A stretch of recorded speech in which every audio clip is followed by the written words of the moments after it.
ಎಲ್ಲರಿಗೂ ನಮಸ್ಕಾರ. My food and spirituality ಚಾನಲ್ಗೆ ಸ್ವಾಗತ ಸ್ನೇಹಿತರೆ. ನಾನು ಇವತ್ತು ಒಂದು ಆಪತ್ ಪರಿಹಾರಕ ಸ್ತೋತ್ರವನ್ನು ಹೇಳ್ಕೊಡ್ತೀನಿ ಸ್ನೇಹಿತರೆ. ಈ ಸ್ತೋತ್ರವನ್ನು ವಿಜಯ ವಿಠ್ಠಲ ರಾಯರು ರಚಿಸಿರುವಂಥದ್ದು ಅದ್ಭುತವಾದಂಥ ಶಕ್ತಿ ಇರುವಂಥ ಮಂತ್ರ. ಈ ಮಂತ್ರವನ್ನು ಪ್ರತಿನಿತ್ಯವಾಗಿ ಪೂಜೆ ಆದ ತಕ್ಷಣ ಹೇಳ್ಕೊರಿ. ಆಮೇಲೆ ಒಂದು ಬಹಳ ಸಣ್ಣ ಸರಳವಾಗಿರುವಂಥ ಒಂದು ರಂಗೋಲಿ ಐತಿ, ಅದನ್ನು ಹೇಳ್ಕೊಡ್ತೀನಿ. ಈ ಥರದ್ದು ಒಂದು ಮಂತ್ರ ಸ್ತೋತ್ರಗಳನ್ನಾಗಲಿ ಅಥವಾ ರಂಗೋಲಿಗಳನ್ನು ಹಾಕೋದ್ರಿಂದ ಮನೆಯೊಳಗೆ ಏನೇ ಒಂದು ಭಯ ಆಗೋದು, ದುಸ್ವಪ್ನಗಳು, ಆತಂಕ ಆಗೋದು ಈ ಥರದ್ದು ಏನೂ ಆಗಲ್ಲ. ಆಮೇಲೆ ಮಕ್ಕಳು, ಮನೆ ಯಜಮಾನರೆಲ್ಲ ಹೊರಗೆ ಹೋಗ್ತಿರ್ತಾರೆ. ಅಂಥ ಟೈಮ್ನೊಳಗೆ ನಾವು ಪ್ರತಿನಿತ್ಯವಾಗಿ ಒಂದು ಪಠಿಸೋದ್ರಿಂದ ಯಾವುದೇ ತರಹದ ಆಪತ್ತುಗಳು, ಸಂಕಟಗಳು, ಕಂಟಕಗಳು ಬರೋದಿಲ್ಲ ಅಂತ. ಅಷ್ಟು ಅದ್ಭುತವಾಗಿರುವಂಥ ಈ ಸ್ತೋತ್ರವನ್ನು ಪ್ರತಿನಿತ್ಯವಾಗಿ ಪಠಿಸ್ರಿ. ಮತ್ತು ರಂಗೋಲಿ ಬರೀ ಯಾವ ಥರ ಐತೆ ಅಂತ ನೋಡೋಣ. ನೋಡಿರಿ, ಇದನ್ನು ನಾನು ಈಗ ಒಂದು ಮಣಿ ಮೇಲೆ ಹಾಕಿ ತೋರ್ಸಾಕೊಂತೀನಿ.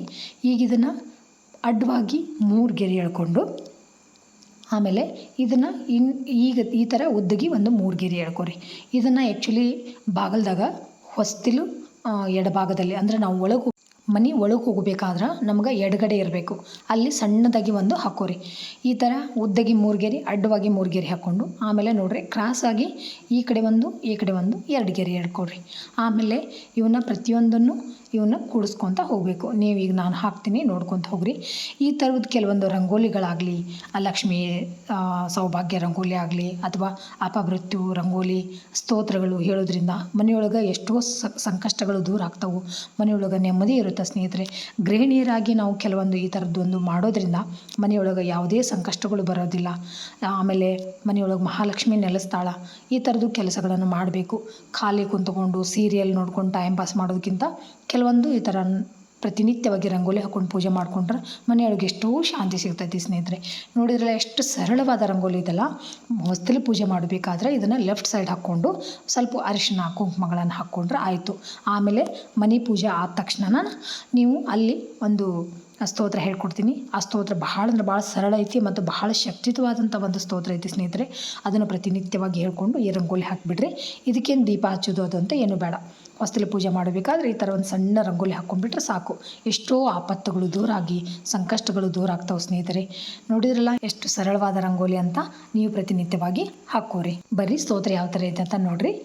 ಒಂದು ಕೈಯಲ್ಲಿ ಖಡ್ಗ, ಒಂದು ಕೈಯಲ್ಲಿ ಹಲಗೆ, ಅಂದವಾಗಿ ಪಿಡಿದುಕೊಂಡು ದಿವಾರಾತ್ರಿಯಲ್ಲಿ ಬಂದು ಬದಿಯಲ್ಲಿ ನಿತ್ಯ ಬಾರಾಸನಾಗಿ ನಿಂದು ಹಿಂದು ಮುಂದು ಪದ್ರವವಾಗದಂತೆ ಇಂದಿರೇ ರಮಣ ಕಾಯುತ್ತಲಿರೆ ಎನಗಾವ ಬಂಧಕಗಳು ಇಲ್ಲ.